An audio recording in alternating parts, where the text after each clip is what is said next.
Auto gas ಎಲ್ಪಿಜಿಯ ಒಂದು emergency ಏನಿದೆ ಇದು ನಾನಾ ಭಾಗದಲ್ಲೂ ಕೂಡ ಮುಂದುವರೆದಿದೆ. ಬೆಂಗಳೂರಿನ ಅಷ್ಟದಿಕ್ಕಿನಲ್ಲೂ ಕೂಡ ಆ ಗ್ಯಾಸ್ಗೆ ಹಾಹಾಕಾರ ಉಂಟಾಗಿದೆ. ಕಂಠೀರವ ಸ್ಟುಡಿಯೋ ಪಕ್ಕದ ಬಂಕ್ಗೆ ಕೂಡ ಇದೀಗ ಆಟೋ ಚಾಲಕರು ಮುಗಿಬಿದ್ದಿದ್ದಾರೆ. ಕೊತ್ತನೂರು ರಸ್ತೆ, ಕೋಣನಕುಂಟೆ, ಬಿಳೇಕನಹಳ್ಳಿಯಲ್ಲೂ ಕೂಡ ಆಟೋ ಚಾಲಕರು ಸರತಿ ಸಾಲಿನಲ್ಲಿ ನಿಂತಿದ್ದಾರೆ.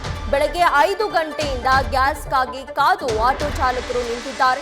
ಮಧ್ಯರಾತ್ರಿ 1 ಗಂಟೆ ತನಕವೂ ಕಾದ್ರೂ ಕೂಡ ಗ್ಯಾಸ್ ಸಿಕ್ಕಿಲ್ಲ ಅಂತ ಹೇಳಿ ಈಗ ಆಟೋ ಚಾಲಕರು ಕಂಗಾಲಾಗಿದ್ದಾರೆ.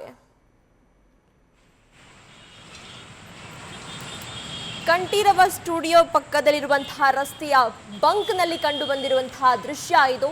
ಯಾವ ರೀತಿಯಾಗಿ ಸರತಿ ಸಾಲಿನಲ್ಲಿ ಆಟೋಗಳು ನಿಂತಿದ್ದಾವೆ ಎನ್ನುವಂಥದ್ದನ್ನ ನೀವು ಗಮನಿಸ್ತಾ ಇರಬಹುದು. ಹನುಮಂತನ ಬಾಲದ ರೀತಿಯಲ್ಲಿ ಆಟೋಗಳು ಸರತಿ ಸಾಲಿನಲ್ಲಿ ನಿಂತಿದ್ದಾವೆ.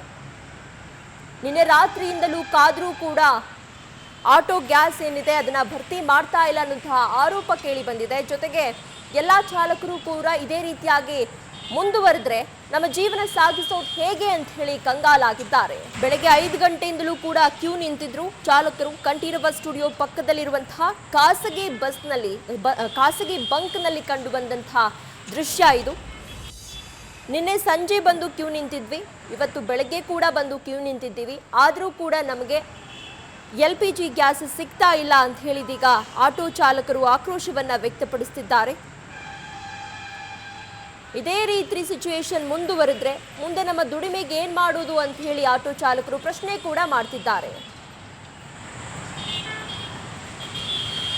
ನೀವು ದೃಶ್ಯದಲ್ಲಿ ಗಮನಿಸ್ತಾ ಇರಬಹುದು, ಒಂದು ಕಡೆ ಕಂಠೀರವ ಸ್ಟುಡಿಯೋ ಪಕ್ಕದ ಬಂಕ್ನ ದೃಶ್ಯ, ಮತ್ತೊಂದು ಕಡೆ ಕೋಣನಕುಂಟೆಯಲ್ಲಿ ಯಾವ ರೀತಿಯಾಗಿ ಆಟೋ ಚಾಲಕರು ಆಟೋ ಜೊತೆಗೆ ಕ್ಯೂ ನಿಂತಿದ್ದಾರೆ ಅನ್ನುವಂಥದ್ದು. ಇನ್ನು ಮತ್ತೊಂದು ಕಡೆಗೆ ಬಿಳಕಿನಹಳ್ಳಿಯಲ್ಲಿ ಕೂಡ ಅದೇ ರೀತಿಯ ಒಂದು ಸಿಚುಯೇಷನ್ ನಿರ್ಮಾಣ ಆಗಿದೆ. ಸರತಿ ಸಾಲಿನಲ್ಲಿ ಆಟೋಗಳು ನಿಂತಿದ್ದಾವೆ ಗ್ಯಾಸ್ ಅನ್ನ ಭರ್ತಿ ಮಾಡಿಕೊಳ್ಳೋದಕ್ಕೋಸ್ಕರ.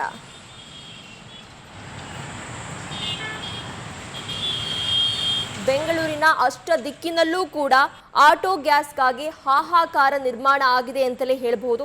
LPG ಗ್ಯಾಸ್ ಸಿಗದೆ ಆಟೋ ಚಾಲಕರು ಪರದಾಡುವಂತಹ ಪರಿಸ್ಥಿತಿ ನಿರ್ಮಾಣ ಆಗಿದೆ.